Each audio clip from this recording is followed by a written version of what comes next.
everyone, my name's HarryAtomic, and in this video we're gonna take a look at 10 Xbox 360's tips and tricks that you probably don't know about. Well, we say that, you may know some of them, so make sure to let me know down below if you actually knew any of these or if there's any you feel that I forgot. Anyways, let's roll the intro and get straight into the video.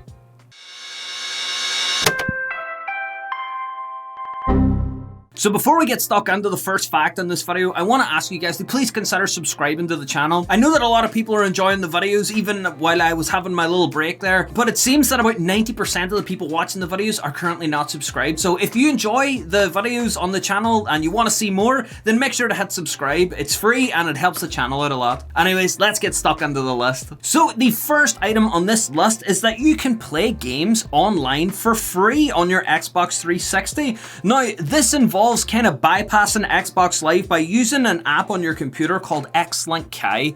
So you just go to their website, download Xlink Kai, and from there you can follow their quick setup guide to play online without the need for Xbox Live. The next tip and trick for your 360 is the ability to unlock different avatar hair colors. Now, this was a bit of a classic back in the day. However, I mentioned it to some people and they hadn't heard of it, so I thought I would include it on this list. So what you do to unlock your different avatar hair colors is you select to change the features of your avatar, hold the left trigger and your avatar will spin. After about a minute, the hair icon spins around showing you that you'll now have extra hair colors to select. And if you're like me and you like to change your hair color a lot, these will come in really handy. Now, one of the big features of the 360 was the ability to put your own music on there and play it in place of the background music of some games. But since the storage of the early models was so limited, there was a way to play music off an old iPod. So if you go on eBay and pick up an old iPod that has like 20, 30, or 80 gigs or whatever, you could put all your music on there, and by using the optional media update, you'll be able to essentially have your entire music catalog available to play on your 360. Who knew that this would be one of the earlier examples of Microsoft and Apple playing nice together? So this next one is a tip that I give everybody when they ask me about the 360 and what they should be doing with their new console. One good habit that you should be getting into, which is our next fact on this list, is the ability to install your games to your hard drive. So if you put a disc in your console and go to the more options section, you'll be able to select to install the game to the hard drive. Not only can this increase load times for your games, but it also means that the console isn't using the disc to actually play the game, meaning that your discs will last longer and there's less chance of them getting scratched inside the console. I mean, the circle scratch problem was a pretty big problem for a while. I know that a few of my games fell victim to it, and as far as I know, there was no way of cleaning it, so I had to buy a few games twice, and after that I've pretty much been installing all my games ever since. So the next item on the list is for people who enjoy some import gaming from time to time. Now, the Xbox Live store that we access on the Xbox 360 is actually region dependent.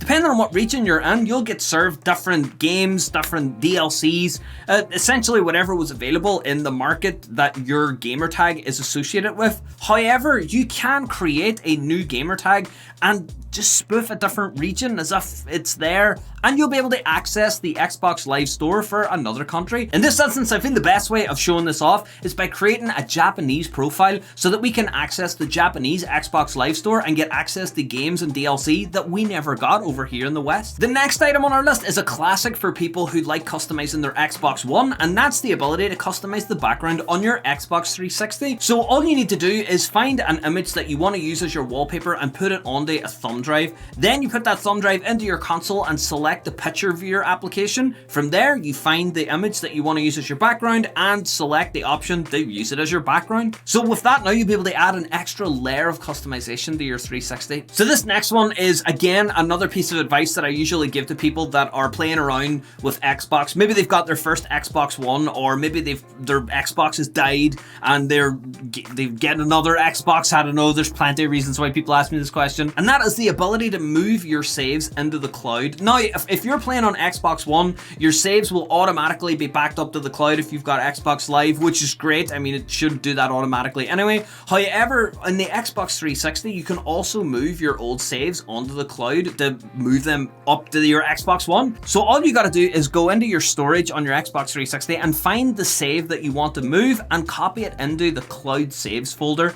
Now, whenever you play a game on Xbox One with backwards compatibility, you'll be able to access your old Xbox 360 360 saves, or if your console has died and you've been good and you've been moving all your saves onto the cloud from there, it won't be a problem. You'll just be able to pull all your saves onto your new console and just keep going from there. Now this next one is something that I have to look up all the time. It's something that has saved my skin more times than I care to admit, and that is the ability to automatically reset the resolution of your Xbox 360. Now if you're like me and every so often you like playing your Xbox 360 on an old CRT TV, you may run into some issues whenever you first connect it up. The problem is that if you have your console set to a resolution that's too high for the display that you're using, you'll probably get no video output, and it can be pretty frustrating having to move your console back to turn the resolution down to put it onto your CRT.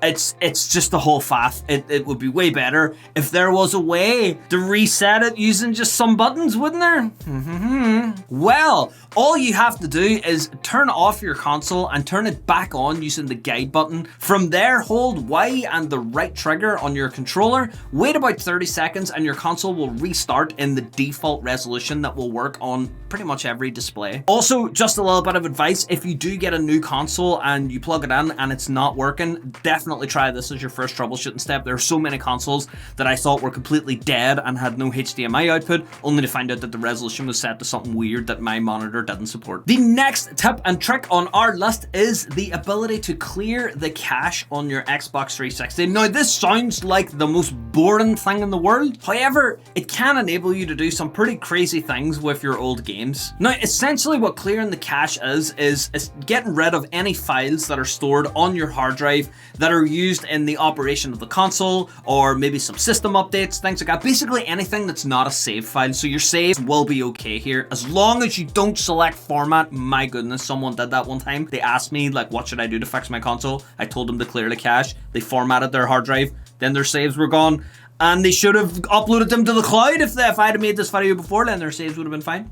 But what I usually use this for is whenever I'm kind of glitch hunting in older games. There are some older games that have glitches that enable you to get achievements a bit easier. Also some glitches that are just a bit fun to play around with in single player for games that maybe you've already got all the achievements and you want to have like a bit of a different play experience. So for example, there were some parts in the original Left 4 Dead that allowed you to easier complete the finales of the campaigns in that game. Now they were patched out later on, however, the version that's on the disc still has those glitches intact. So if you go in and clear your cache, it'll delete the update that fixed the problem and you'll be able to play your games in all of their glitchy goodness.